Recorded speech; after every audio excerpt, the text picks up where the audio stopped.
Buenas noches amigos, bienvenidos. Una nueva jornada de la Parada Rociera en este 11 de marzo, viviendo una cuaresma que nos aproxima cada vez más a esa pasión, muerte y resurrección de Jesucristo que los cristianos, los rocieros, los cofrades también, que ahora están viviendo plenamente su cuaresma como todos, pues la tenemos más cerquita y además intentamos vivirla con intensidad.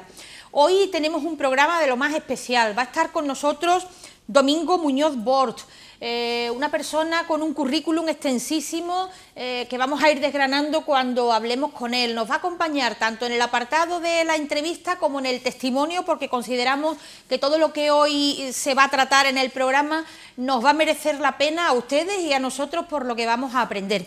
En el apartado de la oración cantada a la Virgen del Rocío nos acompaña hoy el grupo Los de Almonte, que además vienen con un trabajo discográfico estrenadito y que, bueno, pues lógicamente no podían faltar los temas dedicados a la Santísima Virgen del Rocío.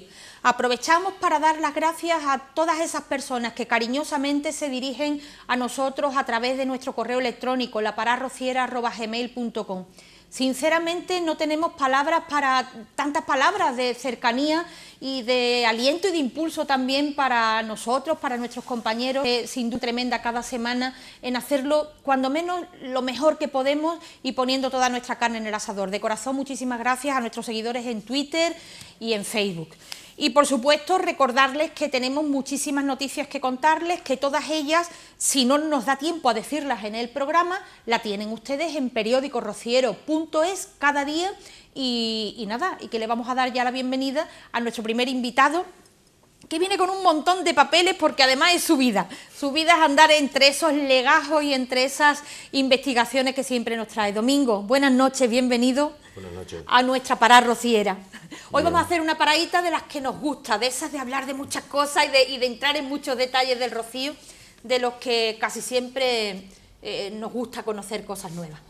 Bien. Si me permites, Domingo, vamos a hacer un breve repaso por tu persona, contarles a nuestros telespectadores que Domingo es licenciado en Historia por las universidades de Barcelona y Sevilla, es experto en técnicas historiográficas, archivísticas y paleográficas, es director del Centro Cultural de la Villa y del Centro Internacional de Estudios y Convenciones Ecológicas y Medioambientales, instituciones dependientes del Ayuntamiento de la Villa de Almonte, cofundador de la revista Ex Voto de estudios científicos sobre la devoción rociera, revista que, como saben ustedes, patrocina cada año la Hermandad Matriz de Nuestra Señora del Rocío, es miembro del Comité Científico de la revista Ex Voto y miembro del Comité Asesor de la revista Huelva en su historia de la Universidad de Huelva. No quiero aburrirles a ustedes porque el currículum de Domingo es impresionante. Lo que sí, sin dejar detrás ninguno de las cosas que lleva haciendo, sí destacar, por ejemplo, que desde hace varias décadas trabaja en la investigación en uno de los archivos nobiliarios más importantes de Europa, el Archivo Ducal de Medina Sidonia, que está ubicado en la localidad gaditana de Sanlúcar de Barrameda, y que fruto de estas investigaciones son los trabajos, por ejemplo, un modelo de explotación señorial, el coto de Doñana, la ganadería caballar en la Villa de Almonte, las nuevas poblaciones del siglo XVIII, Guzmanópolis y la nueva población del Rocío, en fin, un currículum que si seguimos leyéndolo, al final nos quedamos sin programa porque lo que estamos deseando es escucharlo a él. Me gustaría empezar, Domingo, preguntándole directamente, si me permite, le voy a tutear durante la entrevista, preguntarte cuántas cosas se vienen conociendo del Rocío, algunas que a lo mejor no son tan verdad como parecen y que gracias precisamente a estas investigaciones se va llegando a esa historia todavía desconocida y que tanto tiene que aportar a nuestros días, ¿no? Bien, esos fueron los planteamientos que hicimos cuando quisimos crear esta revista de investigación exclusiva, me acuerdo de las primeras conversaciones con Santiago Padilla, de la necesidad de tener un sistema de publicaciones donde agrupar mucha gente que anda investigando, gente seria por supuesto, que a lo mejor no da para un volumen grande, pero sí artículos en la amplia historia del Rocío, es decir, de la antropología cultural, la literatura, el cine, todo lo que abarca hoy día lo que es la romería, una de las más importantes del mundo. Bien, entonces pues me comentó, bueno, ¿tú qué pretendes hacer? ¿Qué va a ser la parte tuya? Entonces hice un pequeño estudio, es decir, dónde está digamos, el nivel historiográfico del Rocío, y lo primero que noté es bastantes lagunas desde el siglo XVIII para abajo, es decir, de la parte, digamos, más antigua. ¿Por qué? Porque la verdad que el Rocío ha contado con muy pocos historiadores, es decir, el inicio, Juan Infante Galán, que era un hombre maestro que llegó en los años 30 al monte, que llegó a ser cronista, la verdad que tocó documentación histórica. Lorenzo Cruz en 1908 publicó unos apuntes sobre la religiosidad en Almonte, pero tocó muy poco del Rocío. En conclusiones, quizás Álvarez Gastón, con su tesis doctoral y varias publicaciones que hizo en los años 70 y 80, quizás fue uno, digamos, como el más aproximado a lo que son las técnicas de investigación histórica. Entonces, pues vi el tema que yo consideré que iba a intervenir en la parte que estaba más oscura, es decir, del siglo XIII, XIV, XV, XVI, XVII. Digamos, la parte medieval y lo que es el siglo de oro, por la falta, digamos, de noticias que había. Y, sobre todo, una cosa que ya estaba preocupando es la cantidad de, entre comillas, invenciones que se estaban produciendo ante las lagunas historiográficas. Pues ya uno decía, pues la cofradía existía en tal fecha, etcétera, etcétera, etcétera. Y bueno, pues esa fue mi aportación. Voy a hablar de la mía, porque aquí ya ve que estamos en 4 volúmenes de revistas de fotos, bastante ya voluminoso, con muchísimas participaciones, que yo creo que, bueno, que el público en general debe conseguir, además es muy económica, y que, bueno, quizás esos especialistas que también escriben ahí, que vengan y que lo digan. Por lo tanto, en los 3 campos que había, era la historia científica, digamos, el folclore o literatura y la antropología cultural. Yo evidentemente soy de historia, pero todos esos apartados están ahí, y decidí investigar y empecé precisamente con la Edad Media, es decir, vámonos a los orígenes, es decir, el hallazgo y el primer momento, es decir, nos vamos al siglo XIII, ¿vale? Aunque otras hipótesis hablan del siglo XIV, pero empecé precisamente ahí y culminé con el 4.º artículo. En el caso, en el último, tuve 2, porque descubrí un acontecimiento que creemos que vamos a hablar de él, y lo hice bajo el epígrafe de lo que es el Ayuntamiento de la Villa del Monte y su aportación a la devoción. Por históricamente han estado unidos, siguen unidos, pero históricamente, por la capellanía y la obra pía de Baltasar III, quedaron unidos como un copatronazgo que se mantiene hasta prácticamente principios del siglo XX. Tanto ha sido casi 4 siglos donde el ayuntamiento ha estado conjuntamente con la iglesia parroquial como patronos, pues llevando, promocionando e intentando salvar, que hubo casos en que tuvo que salvar hasta la propia romería. Pues son aquellos años centrales del siglo XIX donde las políticas liberales prohibieron prácticamente la manifestación y casi llega a desaparecer. Total, en resumidas cuentas, tiré por esa parte que es lo que es el inicio de la devoción, y que estoy preparando un estudio y quiero acabar en 1653, que es precisamente cuando se nombra patrona, es decir, cuál es la evolución de la devoción rociera desde que nace hasta que llega a ser la patrona del monte. Es decir, son los siglos que yo quiero tocar, porque no hay nadie que está investigando el tema, y me parece que hay muchas preguntas por resolver, más de una veintena de preguntas.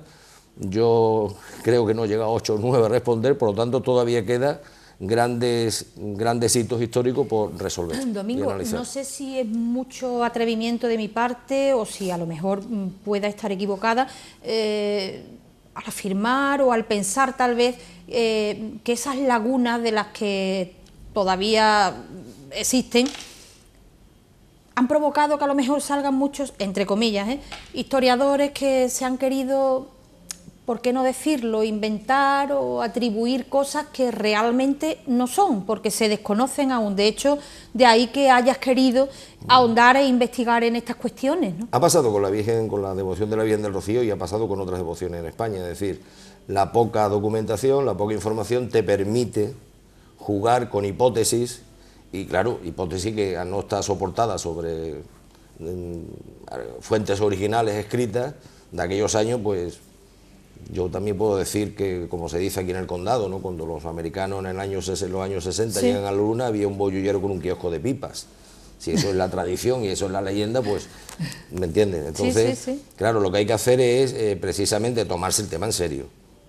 Tomarse el tema en serio y dejar que los científicos, cada uno en su materia, los antropólogos, los historiadores, pues que acometan su labor pero con todo el rigor posible. Es decir, normalmente aquí en otros puntos, en las devociones, se ha buscado llevarla a una antigüedad que a lo mejor no existe, Sí. se le ha buscado unos patronajos que no existían por darle importancia, etcétera, etcétera. Eso es frecuente, sobre todo en el mundo de la religión. Sí. Y bueno, pues en la religión popular, que nace contra la Reforma, pues se inventan santos. Y hay muchas invenciones y muchas leyendas, que eso se produce no solo en España, se produce en toda Europa. En ese siglo XVI, donde nacen los patronos, antes no había patronos, ni patronas, eso es muy reciente, igual que los sin pecado, que es una cosa muy reciente del siglo XVII. Tengamos en cuenta eso, y bueno, pues eso es lo que hay que evitar. Evidentemente no podemos evitar la leyenda, pero sí al menos intentar de datarla, de ceñirla exclusivamente al espacio geográfico donde produce, cuándo se produce y si es por quién, pues mejor todavía, ¿no? Pues si te parece, vamos a ir... yo te agradezco además que me hayas facilitado ese listado de cosas en las que has estado trabajando tan concienzudamente. Sí, bien, eso también fue una cosa también que nos llamó la atención, porque en el planteamiento de, bueno, si ahí está que hay unos cultos, es decir, si en 1335, que es el documento medieval tan importante, nos habla de que no dice ermita, dice eclesia de Nuestra Señora de Rocío. Sí. Eclesia significa que ahí se estaban administrando sacramentos y de que ahí se estaba diciendo misa, posiblemente los festivos y los días y festivos, los domingos, para la gente del entorno que allí había, que había más de lo que nosotros nos pensamos. Nos vamos muy lejos y parece que poca gente, ¿sí? Pero era una zona altamente poblada. No puedo decir las cantidades, ¿sí? Hasta que no aparezca algún repartimento o alguna cosa así. Entonces, ¿quién lleva eso? Esa fue la primera pregunta. ¿Quién mantiene ese culto? ¿Quién lo paga? ¿Vale? Y nos encontramos con una figura que se crea en 1530, el arzobispado de Sevilla, que es el priorato de ermitas. Lo que pasa es que el priorato de ermitas se crea en 1530, habría que seguir investigando, ¿sí? Porque el documento que tenemos más antiguo es de 1571. En el que el prior de ermita nombra a un señor, a un capellán de Almonte, para que sea mayordomo de esa ermita, controle las misas, las donaciones, las manda que hace, sus bienes, etcétera, etcétera, etcétera. Investigado el tema en el arzobispado de Sevilla, pues me encuentro que ese hombre, Francisco Hernández Pichardo, es el primero que tenemos noticia, está desde 1571 a 1598 como administrador, sí. Mayordomo, por lo tanto, ahí hay misa, está abierto a los fieles. Luego le sigue un sobrino suyo, Antón Díaz Bejarano, de 1598 a 1114, y el último, por citarte algo, para entrar ya en el siglo XVII, es Juan Pichardo Osorno, que es sobrino de los anteriores. Sí. Era muy típico también, las oligarquías religiosas y políticas se sucedían a sí mismos. Bien, esto fue lo que lo novedoso que aportamos, es que había un priorato de ermita que se dedicaba a vigilar las ermitas, incluso a Antón Díaz Bejarano lo nombran mayordomo de la ermita de Nuestra Señora del Rocío y demás del término y la de Nuestra Señora de las Mercedes. O sea que no coincidía el término, se podía ser administrador de varias, incluso de fuera del término. Pero lo que yo quería hacer incidencia en este segundo apartado es que gracias a una testamentaria de Francisco Hernández Pichardo en 1582, tenemos el primer listado de los vestidos que tenía y sus alhajas. Que ahí entraríamos ya del tirón en el tercero de los puntos, cuando hablamos precisamente de cuáles pudieron ser los primeros trajes y alhajas que tuvo la Virgen, ¿no? Ya pasamos al tercero. Lo importante es que esa ermita, desde que nace, de alguna manera, el arzobispado de Sevilla, con competencia religiosa, sí.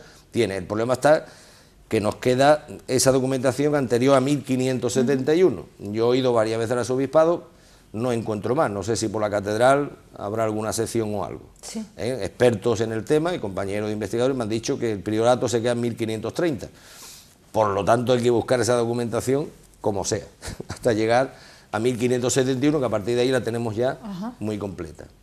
Entonces, en este que hablaba de que no sabíamos cómo era la Virgen, ahora sí la tenemos muy claro, aquel traje que se le da en 1631 por Francisca de Almonte, si no me falla la memoria, pues habla ya de que como mayordomo tiene que entregar las cuentas. Ojalá tuviésemos el libro que él llevaba. Ay, Dios mío. Facilitaría mucho las cosas y el camino, ¿eh? Entonces este hombre, el 22 de mayo de 1583, hace testamento y dice muchas cosas, pero sobre todo las propiedades que tenía la Virgen. tenía sus tierras, ya tenía una casa en Almonte, parece que tenía una segunda casa, que se alquilaban, ya tenía unos olivos, que era, digamos, lo mejor. No sabemos de dónde le vino estas propiedades, pero lo que sí quiero era destacar el tema de lo que dije, es decir, tiene una casa en la calle Anguilera, ¿vale? Y dice, tiene más, ¿vale?, los vestidos que le dio la duquesa de Medinasidonia, mi señora. Y dice, los vestidos. Tenía varios. Dice, tiene más los vestidos que le dio doña Isabel, mujer del señor Hernando Caballero, con una corona de plata. Que no sabemos, no sería la corona de hoy, a lo mejor sería esta corona así mucho más sencillita, por lo tanto, los detalles que en 1582 ya tenía varios vestidos, es decir, que tenía un ajuar importante, tenía bienes inmuebles, es decir, bienes raíces, sí, en Almonte y en su campo, con sus rentas y demás. Esto pues fue un gran hallazgo. Descubrí esto porque, bueno, pues son los primeros datos que tenemos. Incluso dice, y te tienen más la imagen de Nuestra Señora de la Rocina, unos pulsos que le dieron ahora. O sea, que le acababan de dar en 1583 unos pulsos. Yo supongo que son una especie de pulsera. O algo así, pulsos también podría ser a lo mejor brazalete. Brazalete, por lo tanto, era simplemente entrar en el primer, digamos, listado de su ropa que tenía, muy alejada de la que se le pone después. Y de la que teníamos conciencia, ¿no? Como mucho más sencilla. La imagen estaba pintada, ya saben por los informes de expertos que la han visto, estaba pintada con su traje ceñido. Bueno, pues ya en esta fecha ya tenía varios. No sabemos cuántos, pero tenía varios. Domingo, Seguimos. Otro de los, por ir un poquito avanzando, porque esto daría para... Yo digo una cosa, yo como ustedes saben que cada vez que viene por aquí alguien, digo, la caña de pescar, que la pongo en funcionamiento, Domingo tiene que venir más veces a contarnos estas cosas y a profundizar muchísimo más en todos estos datos, porque es que es una riqueza y un testimonio además de nuestra devoción como rocieros, porque en la medida en que avanzamos también en la historia, avanzamos en nuestras propias raíces, que no es poco. Que no es poco.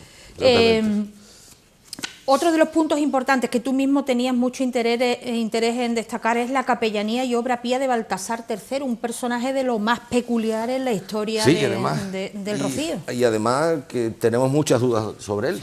Sobre él, pero bueno, digamos que este hombre funda una capellanía, pero quizás 10 años antes también el propio duque de Medinasidonia, en 1587 también monta una capellanía muy especial, con bastante dinero, una capellanía de misas. Sí.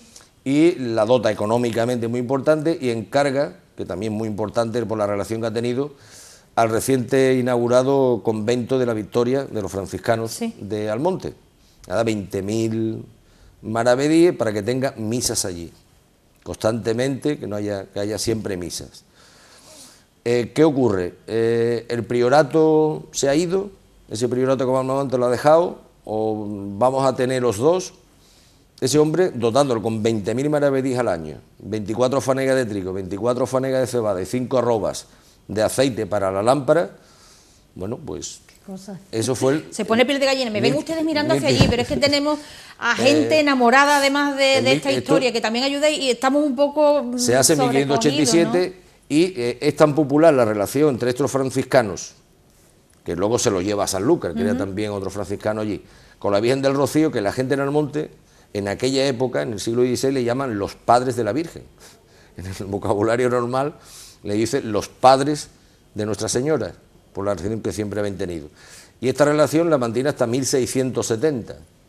No sé si manteniendo con aquello del duque, yo creo que no, yo creo que cuando murió Juan Alfonso, el séptimo duque, yo creo que se acabaría la relación, pero hasta 1670 hay una relación, incluso tenía el privilegio de sacar a la Virgen y dársela a los fieles.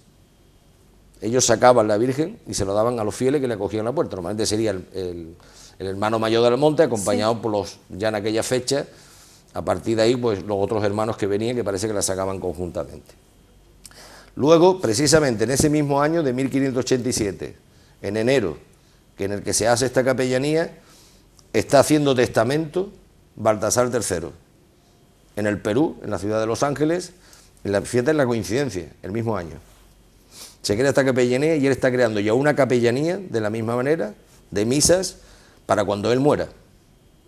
Este es Baltasar III, sus padres sabemos que era de Córdoba, él es de Sevilla y bueno, da una cantidad de dinero, o sea, 900, casi 1.000.000 de maravedíes, un dineral, con eso te podías comprar en aquella época en Almonte 13 o 14 casas a la calle Sevilla. O sea, en esta época también te podrías comprar algo medio en condiciones. La gente sonará maravedí y dirá, bueno, esto suena chino. Quiero decir, una cantidad bastante importante. Hasta tal extremo que a lo mejor si este hombre no hubiera dado esa cantidad, estaría viva todavía en la ermita, porque eso dio para mantenerla, se hizo una parte de obra importante, capellanes allí, fijos, o sea, fue... El tema está en de dónde le viene a este hombre la devoción. Como siempre, descubres algo, pero luego te viene la siguiente pregunta. ¿De dónde le viene a este hombre la devoción? ¿Para qué dejar tanto dinero? ¿Vale? Pues un hombre que descubrimos ahora recientemente, de que llega en 1586, trabaja en la ceca de Sevilla, de la ceca de la moneda, donde se fabricaba la moneda en el Perú, en Lima, y bueno, luego tuvo negocio y juntó al hombre una buena fortuna. Pero ¿de dónde le viene la devoción? Es decir, no tenemos esos documentos que lo relacionen con la Virgen. No obstante, la importancia fue tremenda, porque esta capellanía, a ser este hombre lego, es decir, pues era lo normal de nombrar a la autoridad civil y autoridad eclesiástica en el pueblo como copatrones para mantener su capellanía y administrar esos bienes. De ahí le viene ya una relación al Ayuntamiento de Almonte, toma parte de este copatronajo y se mantiene así hasta casi el siglo XX.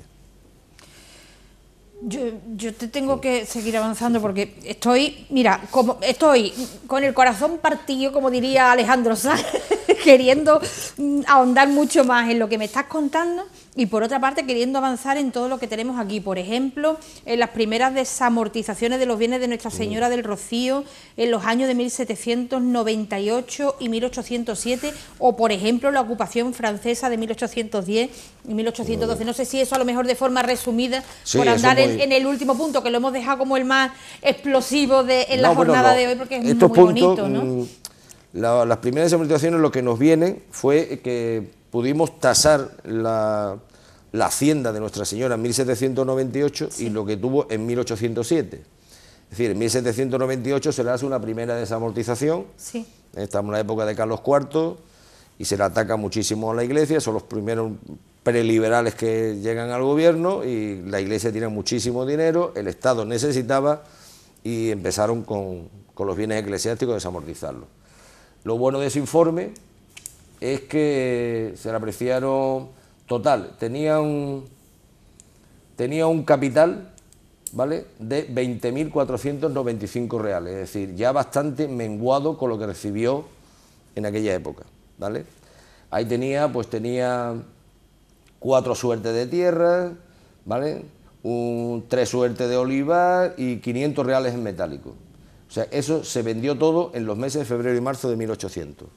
Quedó totalmente sin bienes, es decir, a ver cómo mantenemos ahora el culto abierto, etcétera, etcétera. Ya le estaba cayendo al ayuntamiento la carga de que tenía que mantener el culto y era su patrona además, ya estamos hablando que era patrona.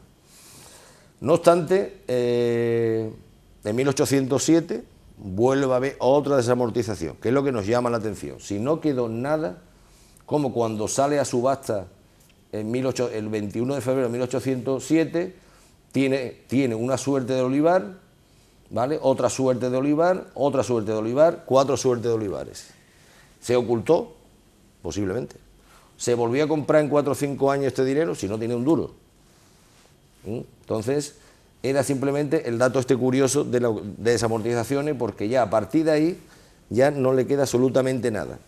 Yo creo que este hombre, Antonio Moreno, era muy dado a defender mucho a la Virgen y lo ocultó, porque en 1879 todavía sacaron una pequeña tierra, ¿vale? No tenía tanto, siempre se ha hablado en el monte de las grandes propiedades de los montes de la Virgen, los montes de la Virgen, no era tanto, o sea, ya en esa fecha 20.000 reales era una casa bastante pequeñita, es decir, tenía ya muy poco, ¿vale? Simplemente como dato curioso. Nos quedan 2 minutos mal contados, me van haciendo así, vamos a ir al punto 8.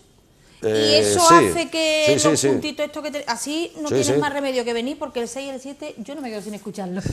No, eran algunas cosas también curiosas, pero vamos, que lo único que ha hecho ha sido revisar esa bibliografía Otros datos que teníamos, pues no, se decía que la Virgen, mientras que estuvo los franceses, estaba ocultada en el pueblo. No, la Virgen no se movió de la ermita. Y además tengo la factura de uno que estaba dando clase, misa allí todos los días. Curiosidades, nada más. Y otro inventario del 36, que vemos las alhajas, la importancia ya alhajas que tenía. Es decir, había resurgido de la nada y en 1836 ya tiene... que bueno, ya en otro momento lo hablaremos. ¿Tú quieres ir al punto...? Yo quiero ir al punto 9, porque punto a mí 9. Al punto 8, mejor dicho, y último que teníamos para hoy, que es el de la avenida, y pone aquí, de 1589. En interrogante me pone, ¿es la primera de su historia? Bueno, hasta ahora se suponía que la primera venida de la Virgen se había producido en 1607, así consta además incluso en los mosaicos de las calles de Almonte, que hay un azulejo conmemorativo de tal venida. Y sin embargo, tú aquí has descubierto que hay otra venida anterior en 1589, que son bastantes años anteriores. Eso fue un par de años, me encontré por casualidad buscando, bueno, trabajando con la documentación antigua, me la encuentro. Efectivamente, en abril de 1589 viene la Virgen. Además, un documento que no da pie a error, porque es un acta notarial donde un grupo de almonteños que la trajeron fueron denunciados por el Tribunal Eclesiástico de Sevilla, por haberla traído sin orden ninguna ni previa, fueron denunciados y se tuvieron que buscar un procurador y un abogado, y le dan poder, y al decirle para qué es, para que me defienda antes, por haber traído nosotros y otros vecinos a la Virgen, y el poder se da el 20 y tanto de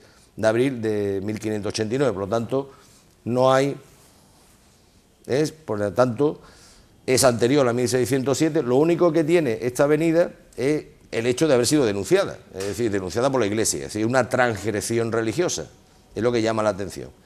Eso te da pie ahora para... es decir, ¿qué ha ocurrido ahí?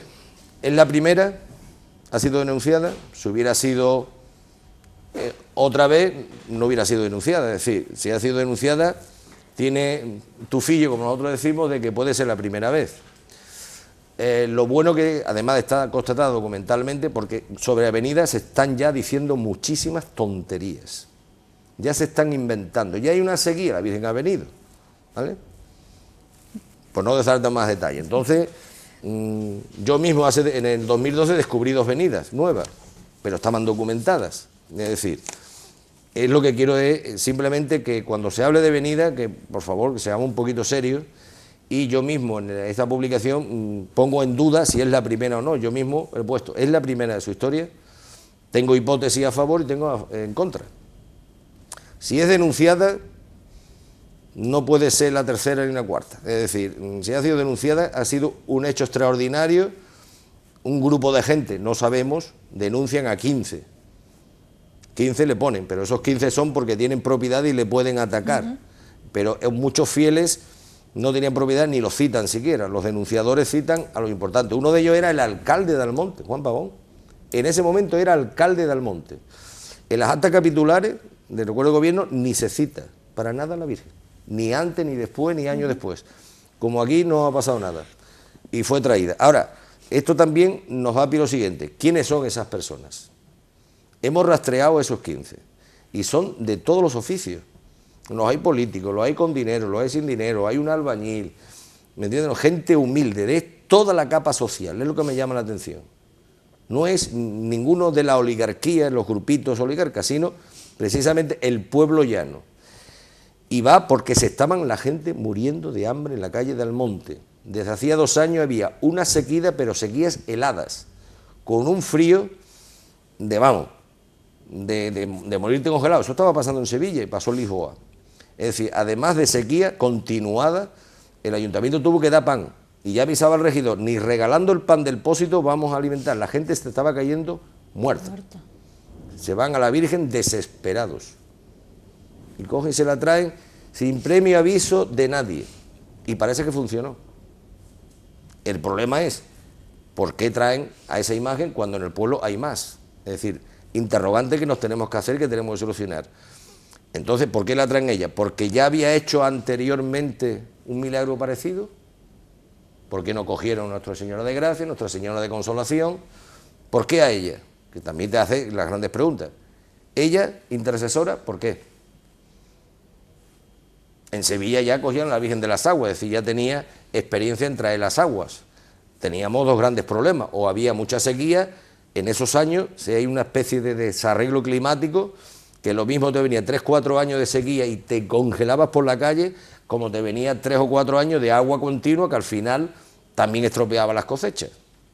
Por eso eran las rogativas pro serenitate, para que no lloviese, y pro publia, que lloviese. En este caso era pro publia, pero a un nivel extremo que la gente estaba muriendo en el monte. Y la trae, y encima funciona. Es decir, vienen las lluvias en 1590 y 3 años lloviendo. O sea, que vino las lluvias, funcionó. Yo creo, Domingo, que la pregunta que tú acabas de hacer no va a haber historiador que la responda. Eso de por qué ella, si siglos después todavía pensamos que qué es lo que tiene para movilizar tanto y para llenar tanto. La pregunta, es decir, descubrimos una nueva avenida. Se nos ha ido el tiempo en un abrir y cerrar de ojos, a pesar de haber dedicado hoy los 2 espacios íntegros a tu compañía y a que nos hayas puesto tantos temas sobre la mesa, que son a cuál más bonito y a cuál más interesante. Un testimonio realmente estremecedor y sobre todo hermoso para nuestro conocimiento.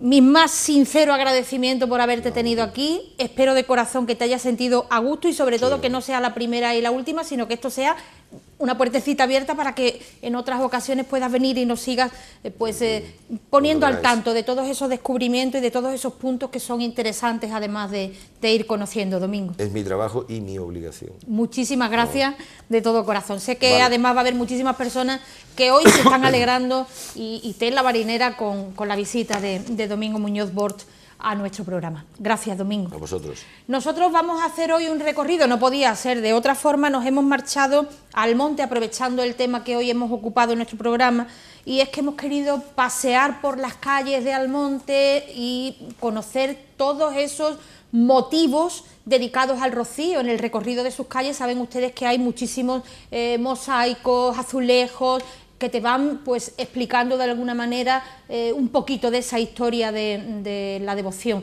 Sin embargo, me temo que cuando menos lo esperemos vamos a tener que cambiar muchos de esos azulejos, porque a la vista está que ya están constatadas muchas cosas que nos están dejando boquiabiertas.